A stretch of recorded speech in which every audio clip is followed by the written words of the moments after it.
Welcome, everybody. I'm John Christman. I'm a professor of philosophy and director of the Humanities Institute at Penn State.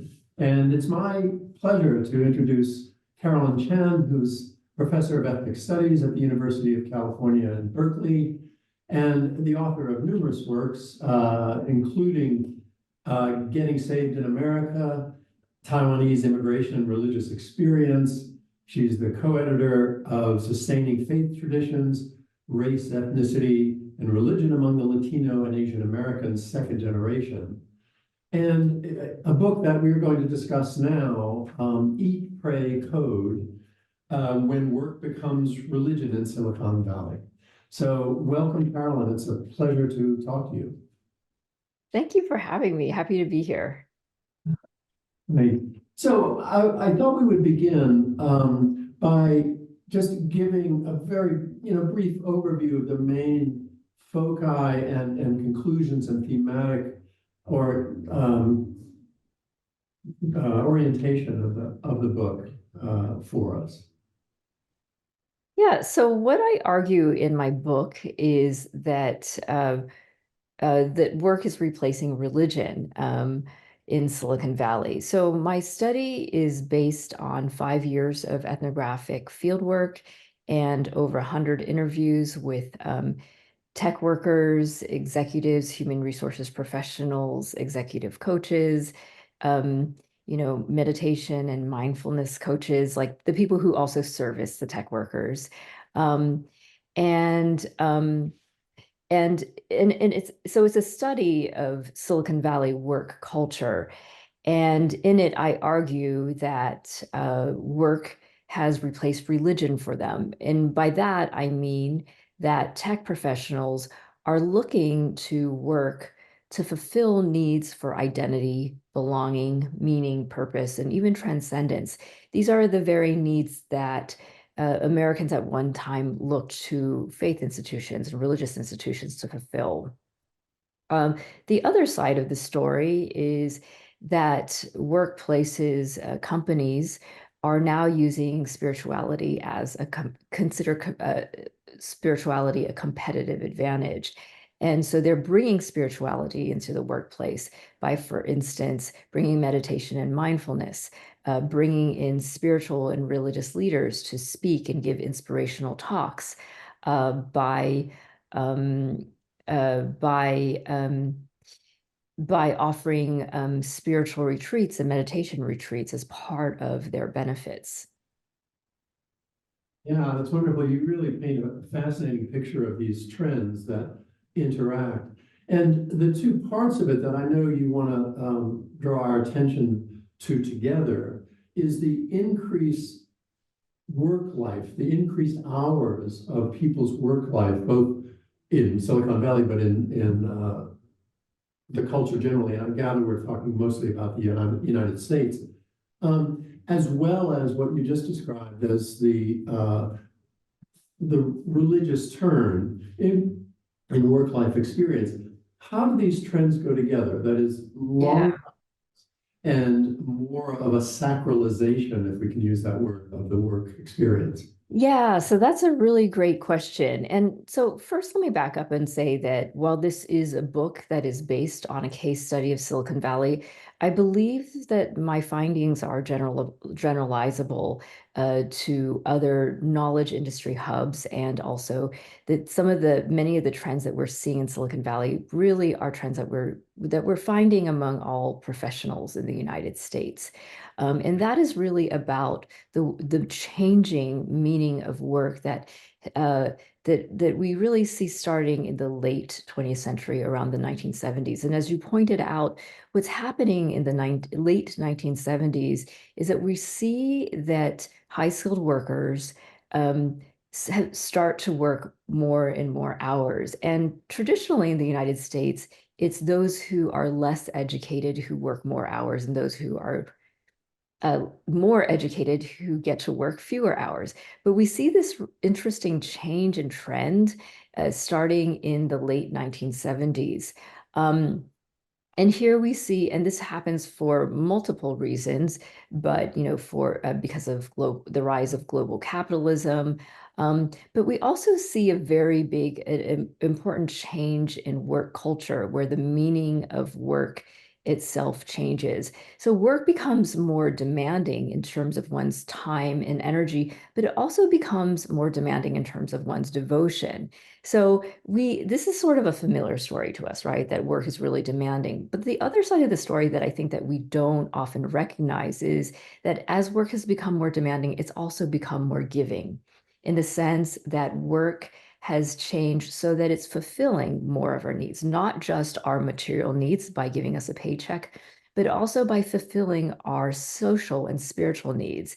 It is a place where most people find their friends and their source of community and belonging.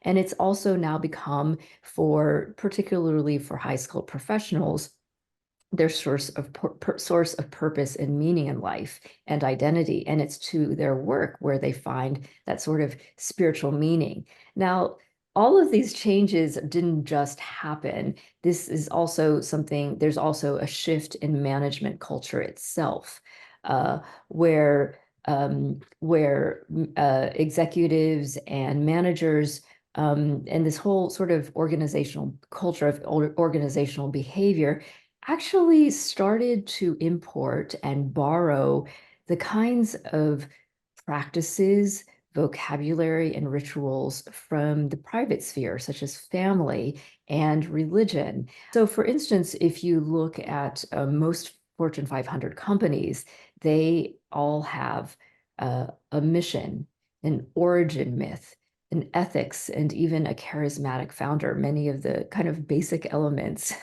of religious organizations. Um, and um, and and the reason for this is that they have found, and if you look at Harvard Business Review, it really you'll be surprised. It sort of reads like a spiritual self-help kind of manual. But what companies have found is that when their workers are align their deepest parts of themselves with their company and their work, they're also more engaged and they're also more productive. So there's been sort of, I talk about how there's been a shift in management culture from not just thinking about how to produce most efficiently, but how to make work more meaningful. And one of the things I quote in my book, a quote from someone, a management guru in Harvard Business Review, who says, "Meaning is the new money." Wow, that's amazing.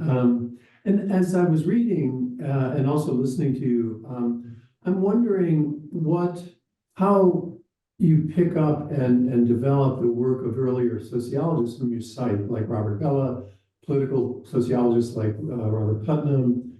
I was thinking of a book, I think it's Robert Lane, The Market Experience from the mid-'80s, who argued that the standard economic models are that work is a disutility, but of course then mapped using social psychology and other things, how work can be a rewarding experience. And it seems like your work builds on all of that earlier work and also connects it to religion in a new way. Mhm. But my question is, do you think the breakdown of community connectedness and neighborhoods and religious participation in one's neighborhood has driven the trend you're analyzing, or is it a draw from new modes of corporate organization that are kind of trying to bring workers in and make their lives meaningful?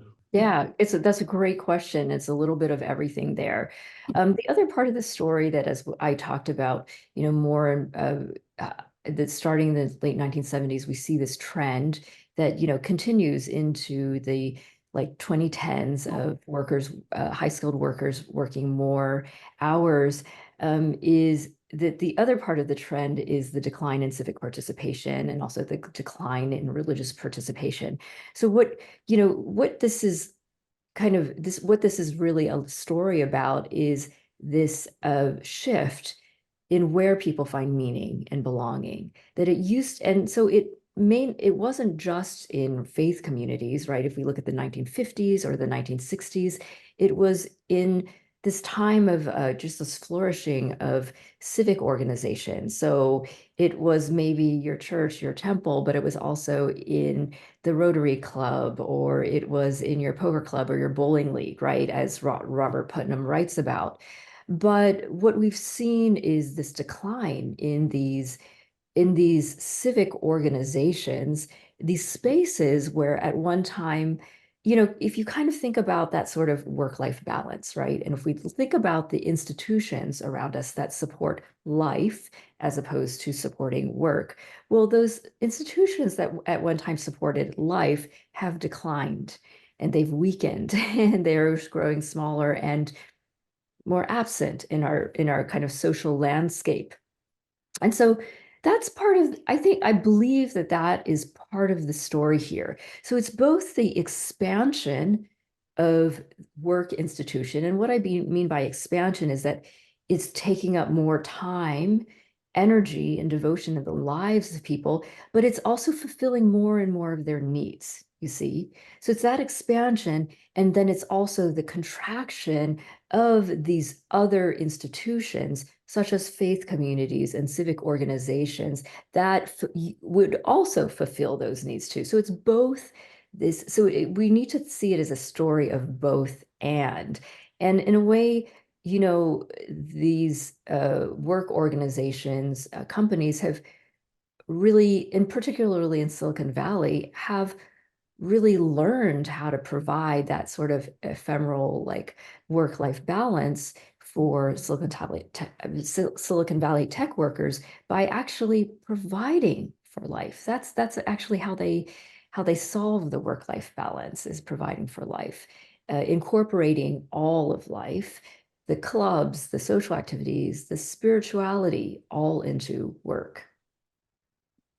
Yeah, that's fascinating. You also, another aspect I wanted to ask you about on the substance of the religious activity is that there's been a turn toward East Asian religion, at least in a watered down, kind of westernized way, the use of mindful meditation, for example, which you talk about very richly. Can you talk more about this attraction to Buddhism, in quotes, that you kind of bring out? Is it a cultural connection where many tech workers might be from? Is it also something to do with what you were just talking about, what it means to make work meaningful? That seems to ring true with practices like meditation. Can you talk more about what the attraction is for those approaches? Yeah. So this is a really great question, because I think that the word attraction, I don't think that there's any natural attraction to it, right? It's more that it's there, that there are a group of people who provide it, and it's convenient. Is I think a large part of it. But let me just talk about, there is certainly this kind of regional uh, um, there's a regional story here, which is that the tech industry grows in the Bay Area at the same time as the counterculture.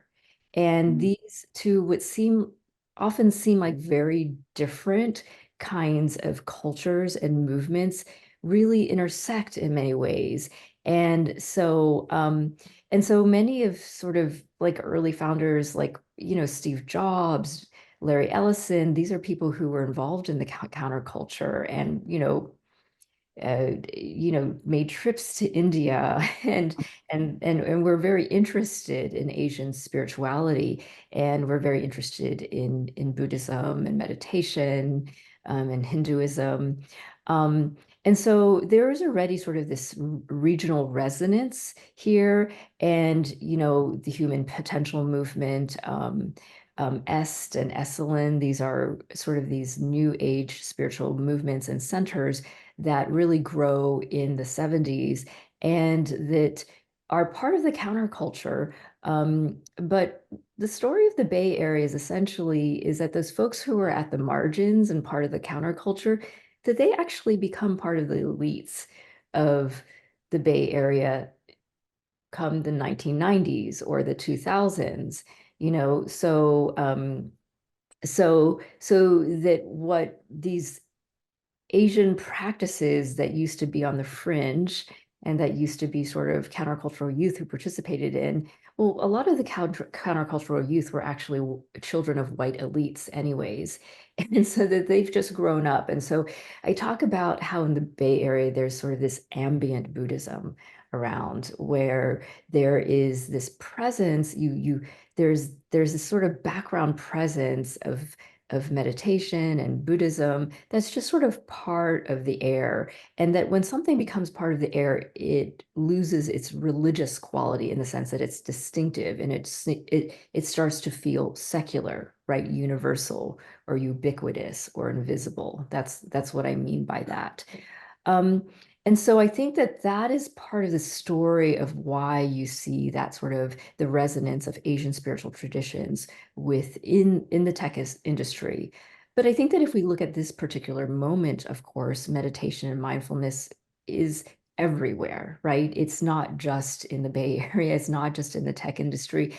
And that's actually that's in many ways a different story, but that is a story which I touch on a little bit in the book, but really about the Dalai Lama.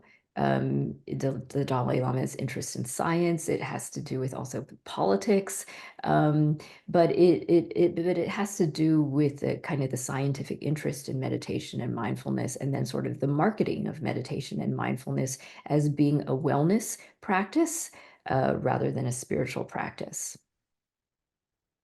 Right, and it seems less, more ecumenical and less doctrinal in terms of, for example, Christian or Jewish or even Islamic traditions that have a kind of doctrinal air where what you write about and you've just been describing can be seen as sort of more all-encompassing, less threatening in terms of, competition with other religious doctrines.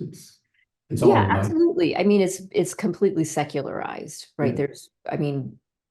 Doctrine is completely irrelevant and not present at all. It has now become a therapeutic practice, a wellness practice, which is also commodified too.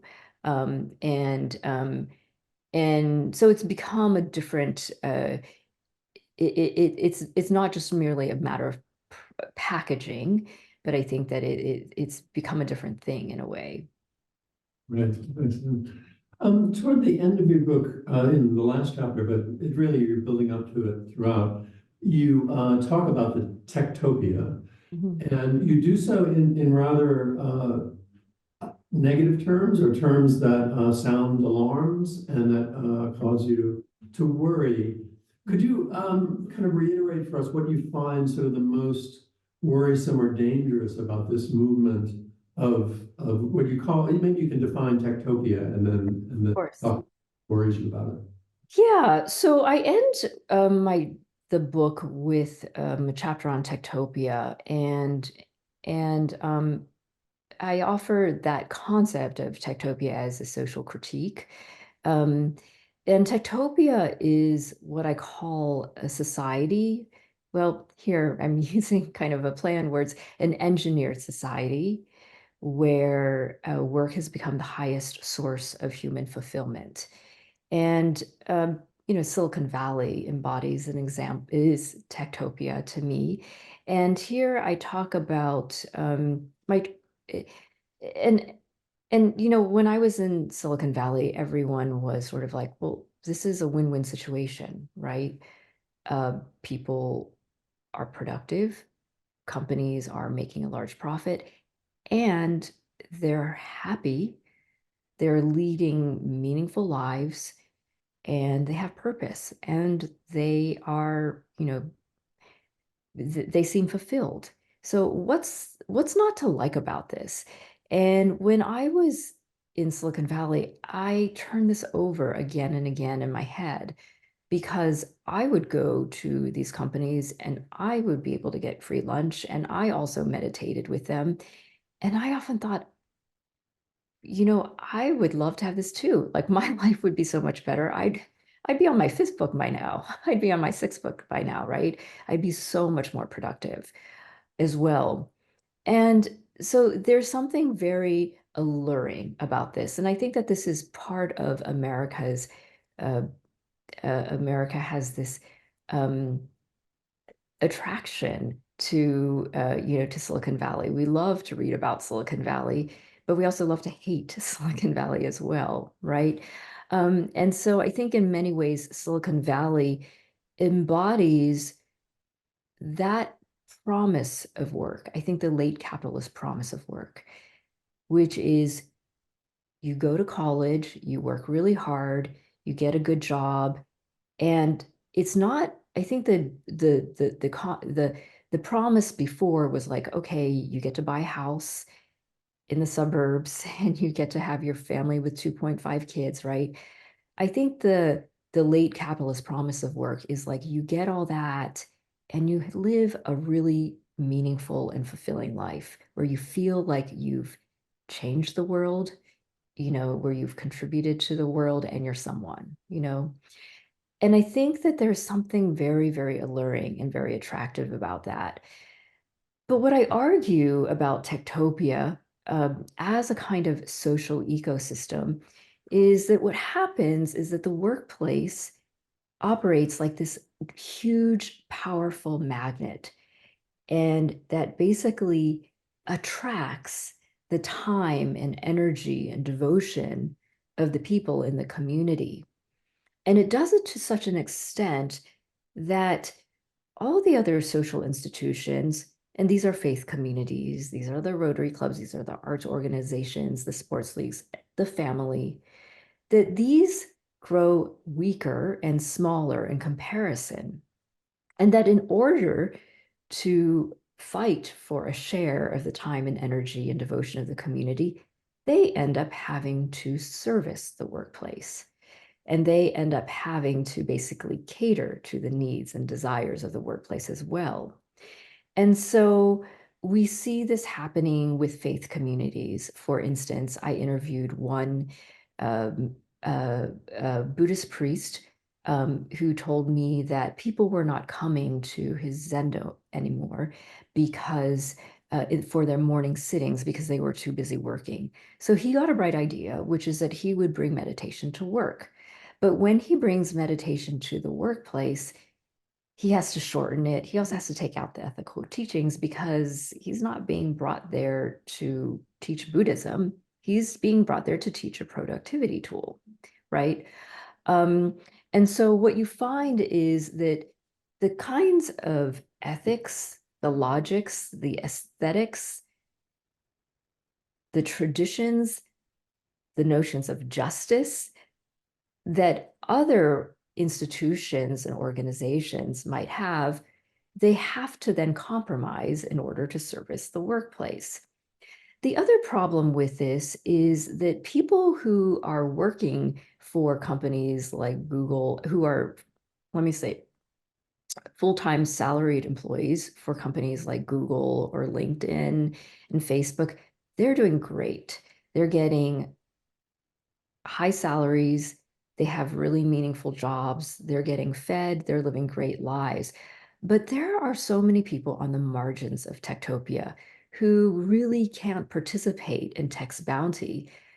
But on the other hand, what tech has done in these techtopias is they've privatized many of the public goods. And so they've, so there's less for other people who don't belong, you see. And so that's really evident in, the Bay Area, so that, people who are the cafeteria workers, the dog walkers, so the bus drivers, they're not the people who can participate. They're not the people who are getting these workplace perks, and they're having to deal, with the traffic, the astronomical housing prices, et cetera. And so, so there, so I'm critical of essentially, of techtopia of societies where work has become, I don't use this word in the book, but the alpha institution of a community. And I think that that's problematic. I detect a theme rumbling beneath what you write about and they're talking about now that I wonder if I could bring up, make explicit and ask you to comment on. And that is the political implications of these trends. That is their effects on democracy. Because what you're talking about in bringing this attention to the dangers of locating the organization of social life at the workplace is that these are privately owned and privately controlled. Absolutely. And answerable to broader democratic trends. In fact, as you talk about the Google bus, and they often run counter to those, you mentioned public goods. And if I could add, some Silicon Valley leaders are now running for office. There's I guess, something in San Francisco that's happening. And what I know relatively superficially about these political efforts and initiatives is they have a kind of ideological bent. It's libertarian, it's conservative, it's counter to the welfare state and public goods support. So I wonder if you have any thoughts about the politics of it, both its ideological tenor, but also its effects on the democratic culture that we might want to protect for other reasons. Yeah, I think that you're absolutely right about that libertarian bend in Silicon Valley, which is and one of the things is when I speak to public officials in Silicon Valley, they tell me that they find most tech workers to be very apathetic and politically disengaged. And part of that is because the tech company provides so much for them that they don't they've kind of created these privatized havens. They have the Google bus. They don't need to rely on public transportation. They don't necessarily use the public parks because they're working all the time, right? Or they have their tech campuses where they have, all these things, et cetera, et cetera. And so I think that you're absolutely right that it can lend towards there is this bend towards libertarianism, and that, but on the other hand, what's uh, and that can be problematic because when these very powerful tech companies get involved, it's usually basically so that it benefits their company and not necessarily for the public good. What was really interesting is that when I talked to some tech workers, I asked them about their civic participation. Have you done any, volunteering, any kind of anything like this? And they would say to me, yeah, actually, I did it through the company. And so what's really interesting is that I think companies on their parts, they're like, well, we actually can help to channel civic participation, right? But what happens then is that the company gets to choose, and it do you see what I'm saying? And there's also something that happens when everything is mediated through the company. Oh, I'm giving back to the community through the company. What that does psychologically is that it actually creates tighter bonds of dependency and intimacy with the company so that it makes you more engaged with work. Do you see that? So there's that is problematic. So, I mean, I'm not suggesting that people hate their work, or I'm not suggesting that, workplaces don't think about these things. But instead, what I'm suggesting that is for like a healthy kind of social ecosystem is that you need to have a community's time, energy, and devotion more equally distributed among different kinds of institutions that have different ends, right? That might have different ethics, that might have different values, might have different logics and different ways of contributing to the community. Otherwise, what we have, then everything really becomes essentialized and boiled down to the bottom line, in some way feeding Google's bottom line. Well, Professor Chen, it's been fascinating talking to you, and I look forward to your visit where we can talk more and hear more from you about these topics. And so thank you very much. And yes, thank you for your work. Thank you. I look forward to visiting as well.